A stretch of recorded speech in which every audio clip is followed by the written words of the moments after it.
Hey everybody, I'm Tim. I'm Anitra. We're with Destination Delaware. Where in the world are we today? Well, we're out here today at the Alum Creek State Park on Alum Creek Reservoir with our friends from the Ohio Department of Natural Resources. We're on the ice today, Anitra. And we're going to do some ice fishing. And you know, this is such a great and rare opportunity because it's been a few years since it's been cold enough in Ohio to ice fish. So we're going to learn the ropes today from ODNR and hopefully catch a few fish. Absolutely.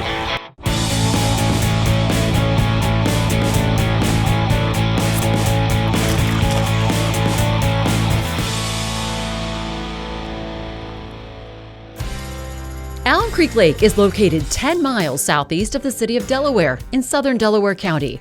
Locals divide the lake into three parts: south, middle, and north pools. Alum Creek Lake has over 3,300 acres of water. Today, we're focusing on the south pool at the new Galena Ramp just off Africa Road. The ramp on the east side of the lake offers great access to one of the many coves suitable for ice fishing if conditions permit.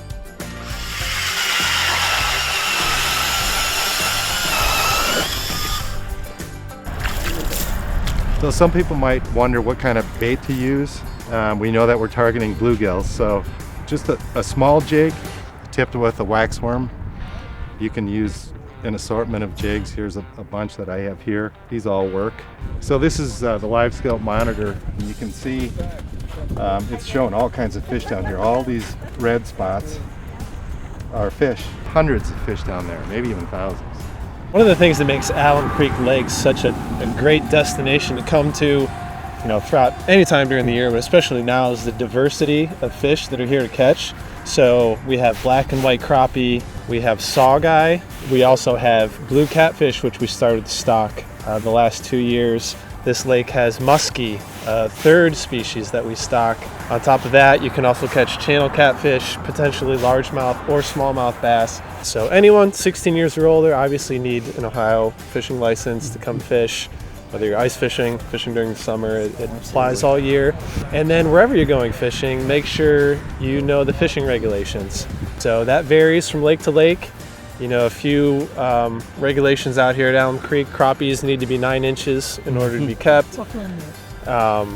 Bass need to be 12 inches in order to be kept. And there's different bag limits too.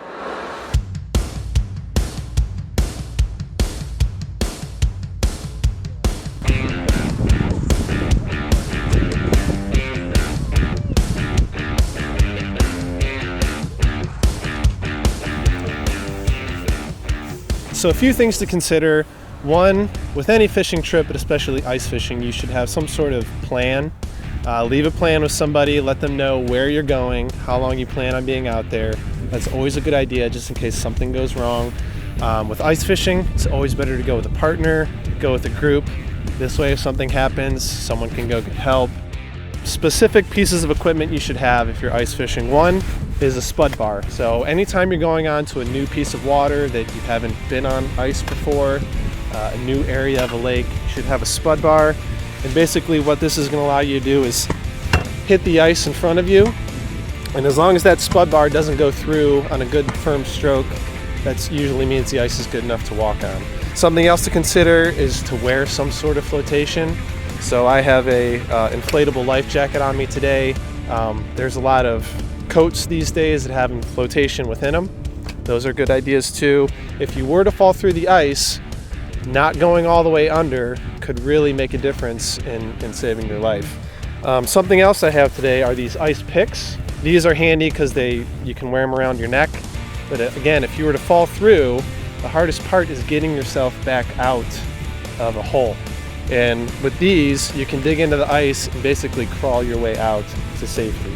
So obviously, ice can be slick, especially we get a little bit of sun, the snow starts to move away, the ice can be very slippery. So they make ice cleats that are very inexpensive. You can get those from the store. They can fit onto any boot and basically just gives you that extra traction when you're walking on the ice. So that's a good idea because obviously one slip and fall, the ice is hard, you could hit your head and really hurt yourself. So that's a good idea. In general, you want to have at least 3 to 4 inches of ice before you venture out there yourself and walk on the ice. Once we get to that amount, it's usually more than enough to hold up, a group of people walking along the ice. When you get to 7, 8 inches, up to 10 inches like we have today, that's when you can start to get your snowmobiles and four-wheelers out. That's enough to hold those.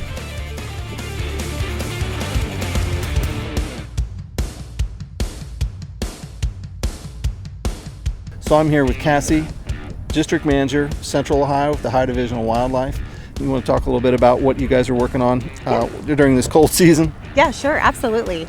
So the ODNR Division of Wildlife is dedicated to protecting the natural resources here in Ohio, but also promoting and encouraging people to get outside and enjoy outdoor recreation. So you're right, ice fishing is a great example of a way that folks can get outdoors and enjoy fishing when weather conditions allow. In addition to ice fishing, there's also hunting, which our hunting season is getting ready to wrap up, and also outside wildlife and bird watching. We got some fish being caught, so maybe we should go check that out. Sounds great, let's go.